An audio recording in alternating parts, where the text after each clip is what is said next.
go to the back to Chuck, and we'll come back here in the middle. The hoops, we each called our manufacturers to verify to make sure that was okay. And in a test situation, to gather a little bit of information. Chevys haven't been, at least our Chevys haven't been as good as we felt like they need to be. So, just gathering information and plus I like Marcos. He's a good guy and a heck of a road course racer. Jeff, big flat track here. Last couple of years you ran with the wing. You're going to be going with the spoiler.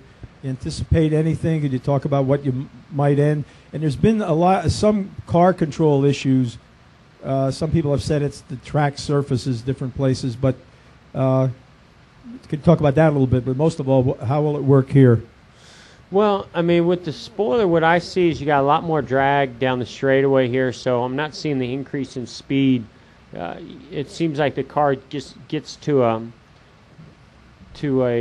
certain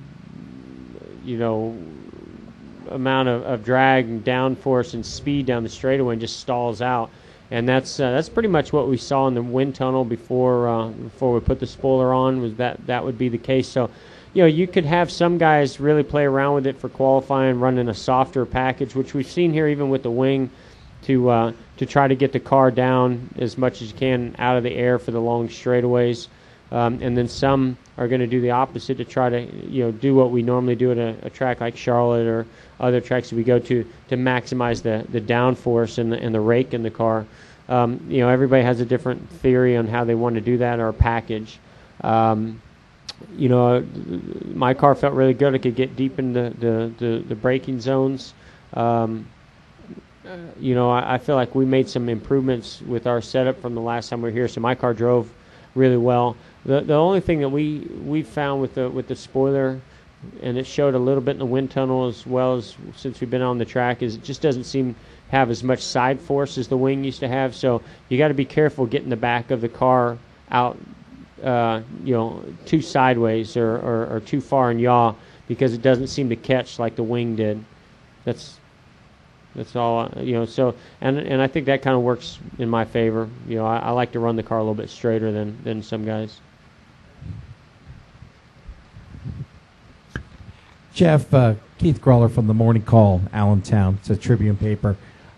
Your thoughts on the series as a whole right now? I know you're so immersed in your week to week, going here, going there, that sometimes you maybe don't have the opportunity to take a big picture look. But getting to the halfway point of the season, how do you think you're doing in terms? I mean, the series, not you, the series, in terms of picking up some momentum, TV ratings, attendance figures, all that stuff, or don't you even think about that kind of thing? Well,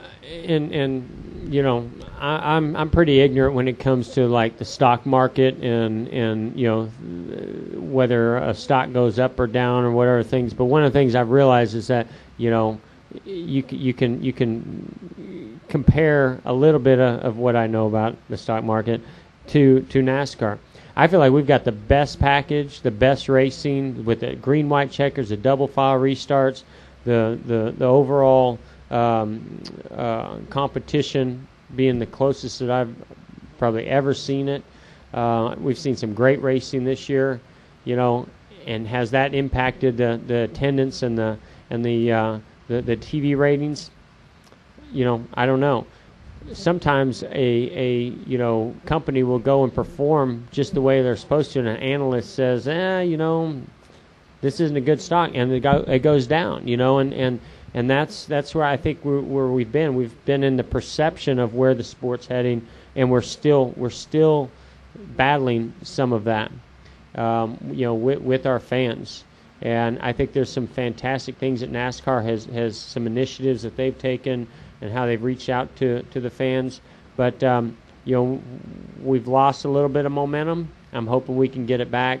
And I've always been a fan of, if you continue to put good racing out there, and those highlights are on Sports Center and on, Fox News and, all the big, TV stations that, and in the papers and, everywhere on the internet, that's going to bring that momentum back to us. I still think we're the most fan-friendly sport that exists, and I don't think that will ever change. And I think in the last couple of years, it's probably become more fan friendly. And I still think we have great marketing to companies, but if their budgets get cut back, they have to look to where they're going to cut back. I think right now it's a pretty good deal on NASCAR because it's hard for the teams to ask for as much money, as they used to ask for. And that's the toughest part I see is the costs have not gone down for us. We've been trying really hard to find ways to reduce costs. And unfortunately, that a lot of times happens in our staff and our employees. But to be competitive, you got to spend the money, and so we need the sponsorship, and when the sponsors are cutting back, that's the biggest challenge I see.